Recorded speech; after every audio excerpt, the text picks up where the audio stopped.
আসসালামু আলাইকুম এভরিওয়ান, কেমন আছেন সবাই? আজকে আমাদের বাসায় অনেক রান্নার আয়োজন চলছে। আর আজকে 27 রোজা চলছে।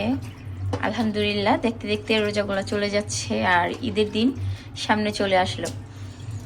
তো একটু লেট হয়ে গেল আমাদের এবার ইফতার দেওয়াতে। সব সময় আরও আগেই কিন্তু আমরা আমাদের দোকানে ইফতার দিয়ে দিই। বাবু অসুস্থ থাকার কারণে আমাদের এবার ইফতার দিতে একটু লেট হয়েছে। আর বাবু খুব অসুস্থ ছিল, অনেকেই জানেন যে বাবুকে নিয়ে খুব টেনশনে ছিলাম যে বাবু কবে সুস্থ হবে। তো আলহামদুলিল্লাহ এখন একটু ভালো আছে। আর যেহেতু রোজাও আর 2-3টা আছে, তো ইফতারটা দিয়ে দেই আজকে। এখানে সব কিছু বাজার করেছে, তো আমরা কিন্তু আজকে দোকানে ইফতার দেওয়ার জন্য এখানে ডিম ভুনা করবো আর মুরগির রোস্ট, সাদা পোলাও। তো এই জন্যই কিন্তু এখানে সব কিছু আনা হয়েছে। গেছে বছর কিন্তু আমরা এ বাসায় নতুন এসেছি, আর আসার পরই 2-1 দিন পর ইফতারটা দিয়ে দিয়েছিলাম। আর এবার তো বললামই কেন লেট হয়েছে। তো এই যে এখানে সব কিছুই এনেছে, যা বলেছি আপনাদের ভাইয়া সব কিছুই নিয়ে এসেছে।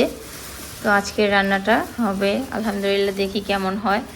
আশা করছি যে ভালো হবে। আপনাদের ভাইয়া সব কিছু কেনাকাটা করতে পারে, কিন্তু মশলা কিনতে পারে না। এই দেখুন, এগুলো কি এলাচ? এগুলো এলাচ? এগুলো কি?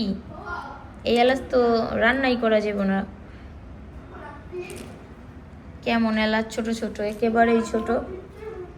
আর রান্না হবে অনেকগুলো, রান্না হবে অনেক বড়। কয়েকটা এলাচ আর দারুচিনি, ঠিক আছে, জয়ফল আনছে অনেকগুলা, এতগুলো তো লাগবে না। সব সময় এরকম করে দোকানদার ভাইরা তাই ঠকায় দেয় মশলা আনার সময়। এগুলো তো আমার কাছে মনে হচ্ছে না এলাচগুলা কোনো কিছুর মধ্যে দেওয়ার মতো।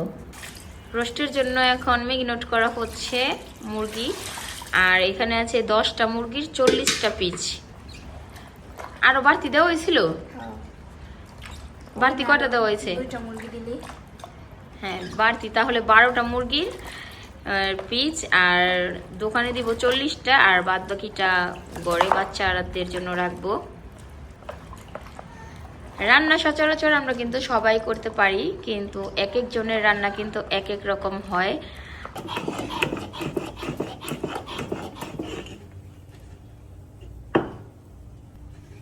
এটা জয়ফল আর জয়ত্রী।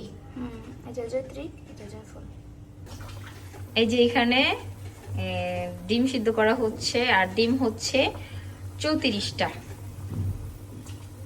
আর আমার এবারকার চুলাটায় অনেক গ্যাস, মানে অনেক আগুন আসে। আগে যে চুলাটি ইউজ করতাম সেগুলো থেকে ওই তুলনায় এটা অনেক।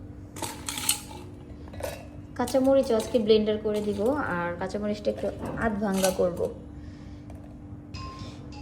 এই যে কাঁচামরিচগুলো আধ ভাঙ্গা করেছি, আর ধরতে কিন্তু ভয় লাগতেছে।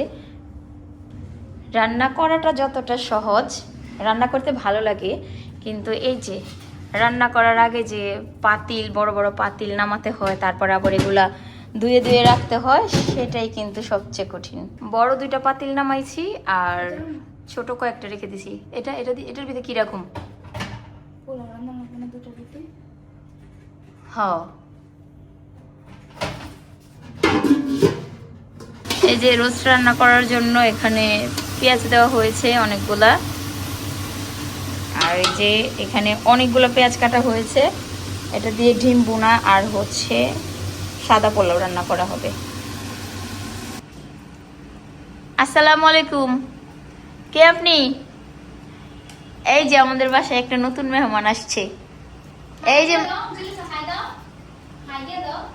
এই যে সালাম দিন, সবাই সালাম দাও।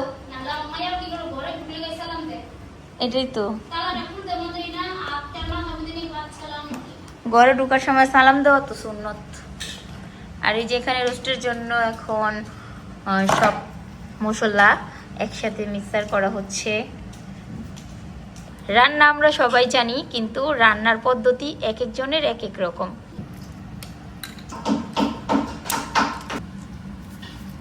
আমি এরকম এলাচ তো কখনোই দেখিনি, তারপর আলহামদুলিল্লাহ।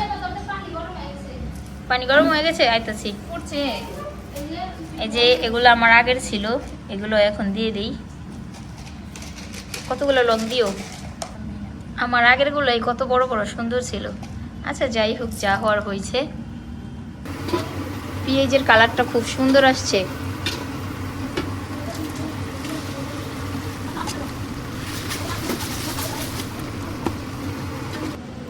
এই যে আমাদের বাসায় যে মেহমান আসছে, মেহমান এসে কিন্তু মেহমানের মতো বসে থাকে নাই, কাজ শুরু করে দিচ্ছে আইসাই। সবাই তো দেখে আমার বাসায় অনেক মেহমান আসে, মেহমান যে কেন আসে সেটা তো আর কেউ জানে না। এই যে এখানে আমি চিকেন কাবাব তৈরি করতেছি, আর এই কাবাবে কিন্তু অনেক কিছু দেওয়া হয়েছে, তো কাবাবের ভিডিওটা করতে পারি নাই। সাথে ডিমও দিছি, কাঁচা ডিম, তারপরে সিদ্ধ ডিম। আর আপনাদের ভাইয়া জানে না যে আমি কাবাবও বানাবো। এই বানু, এই যে শোনো, তোমার মা কই? মা কোনটা? মা কোনটা দেখাও তো। বানু ওর মার জন্য একটু হাহাকার করতেছে, ওর মা ওরে কোলে নিতে পারতাছি, কাজ করতেছে এই যে এখানে। আর এই যে এখানে কিন্তু মুরগির রোস্ট রান্না করা শেষ, কাবাব ভাজা হয়ে গেছে। না না, একটু থাকবো, উপরে ক্রিসপি আর ভিতরে সফট। আর এই যে এখানে হচ্ছে ডিম ভুনার জন্য, এই যে জাদুমণি, আহারে আমার জাদুমণিটার আজকে কষ্ট হইতাছে, কোলে নিতাছি না। আসো আসো আসো আসো আসো আসো আসো আসো পড়ো, কোলে আসবেন। ডিম ভুনাটাও রান্না করা হয়ে গেছে। আর এই যে এটার মতো দিয়ে এই দোকানে দিব, তাই আর এত বড় পাতিল তো দেওয়া যাবে না। আর এই পাতিলের মধ্যে নিচে কালি পড়ে গেছে গা রান্না করার সময়। বানুর মা রান্না করে, কাজ করে, আর বানু চায় চায় শুধু দেখে। পলিথিন বিছামো? পলিথিন তো গরমে ই হয়ে যাবো, হাতটাই ওঠা না রূপা, হাতটাই ওঠা, সমস্যা নেই, হাতের ভালোবাসা দিয়া। আমাদের সব রান্না বান্না শেষ, এখন শুধু অপেক্ষা করতেছি কখন আইসা নিয়ে যাইব।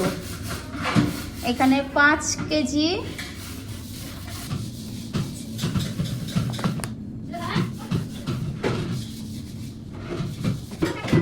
সারাদিন কাজ করতে করতে, ইফতার বানাতে বানাতে খুব টায়ার্ড, তাই এখন আমরা সবাই কফি খাচ্ছি। আর এই কফিটা কিন্তু আমাদের নাফি বানাইছে, মাশাআল্লাহ অনেক ভালো হয়েছে। আগে একটু খেয়ে দেখছিলাম,